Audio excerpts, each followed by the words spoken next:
Hi guys, it's Mandy here. So I wanted to talk to you guys very briefly about you know the whole transgender thing with was it Leah Thomas competing in the swimming competitions and people being outraged and all that. And I actually, you know what, I have to say I actually have my own experience of this in a way. Now, note this happened many years ago. This was well before the transgender movement, and it was not an intentional slight against my sex or anything. It was just a friendly competition between me and this boy that my teacher thought would be a good idea because of the fact that he could see that we were two very strong swimmers. But basically, I was in prep school and we were out on a trip to the local swimming pool and we were just having some fun.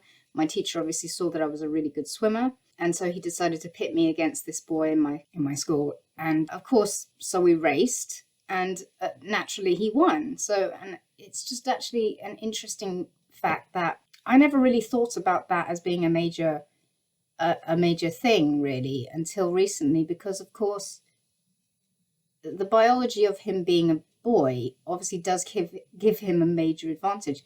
Even if you are a 10-year-old boy, you still have more muscle mass than a girl. You got to remember that even at the young age of 10, boys still have advantages to girls. You got to know that I was actually a very strong swimmer. I used to go swimming every weekend with my family and to this swimming pool where the teachers were obviously, some of them were actually ex competition teachers. So they actually did train us like we were being trained for a competition, the younger members of the group. And I and this other girl used to be, we were actually the top of our class, and we used to swim not just with the children, but we used to swim with the adults. And every time we swam with the adults, they used to give us twice the amount of laps that the adults got because we were so good. And because we loved swimming that much, we used to just stay and swim with the adults anyway. And after a time, we were both offered an opportunity to swim professionally, to train. We didn't take it up because we didn't think it was for us. But looking back on it, I kind of wish I had taken the opportunity. But at the same time, I'm kind of glad I didn't, because I would have been so much hard work that I don't think I would have been really up for it. But it's an interesting fact that this little memory that I have, it's sort of tucked away deep in my subconscious. I never really thought about it again because I never thought it would come up until recently in this whole transgender thing, pitting men against women. And actually, it goes to show that even as young children, boys still have a major biological advantage to girls. And it was pretty evident even then. And it's surprising that people today are in such denial of the truth. They're in such denial of the evidence that's in front of their faces because they want to be validated so badly that they would rather stick their heads in the sand or stick their fingers in their ears and go la la la la, I'm not listening, instead of growing up and being mature and just admitting that there is an advantage and saying, okay, if there is a biological advantage for men to be pitted against women, well, then the solution to that is you just open a transgender section of the race. You just simply say, well, in that case, we will put transgender males and transgender females into their own category, and we will race them against each other. And, that would be the proper solution to the situation. And there you have it. But it's very sad that people with this mental disorder, which is what's it called, gender dysphoria, basically they're holding this mental illness up as a sort of trophy to be proud of, rather than to say, hang on a second, I have a problem and I need help. And people are saying the only way to deal with this problem is to mutilate your body and transition into a different sex. And I just think that's really sad. So, but that's just basically my own experience of it.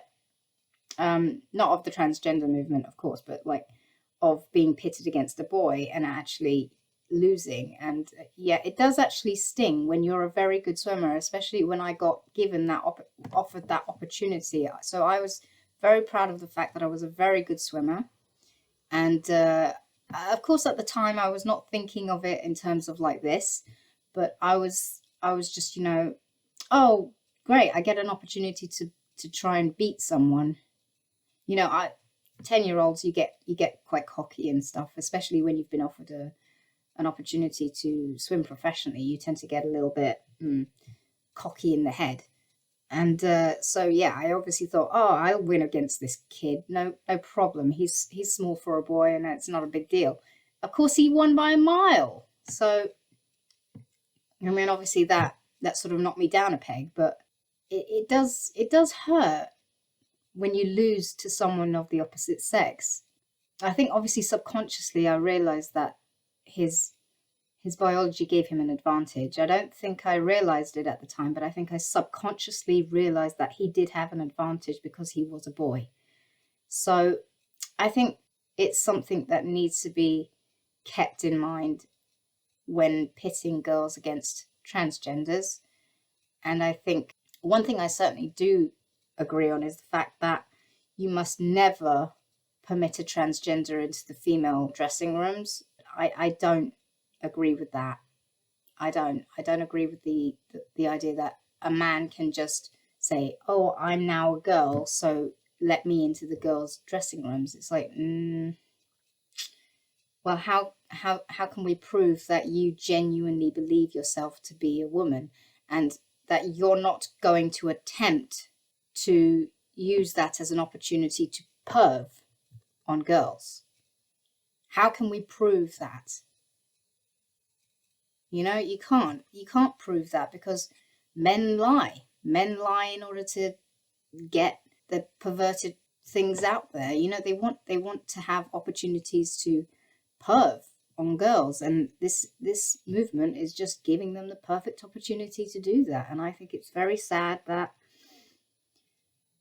there are a lot of young kids who are being groomed into thinking this is normal. And it's true. I think that if you normalize something that society deems wrong, it's the first step to legalizing something else that is considered completely unacceptable. Actually, very true. If you normalize something, it's far easier to then legalize it, because if the society then deems it perfectly acceptable, of course they're going to legalize it. Not that I have anything against gay people marrying, but think about that. Like, you know, when I was a kid, basically, it wasn't acceptable for gay people to get married the way it is now. And in my parents' generation, it was not even acceptable to be gay. There were gay people, but it wasn't really acceptable to be gay in society. And so it slowly turned from being unacceptable to being acceptable, to then being legalized. And now you can legally get married. So you can see the pattern there. Not that I have anything against people being gay or getting married gay. It's just, you can definitely see the progression there. It's a pattern.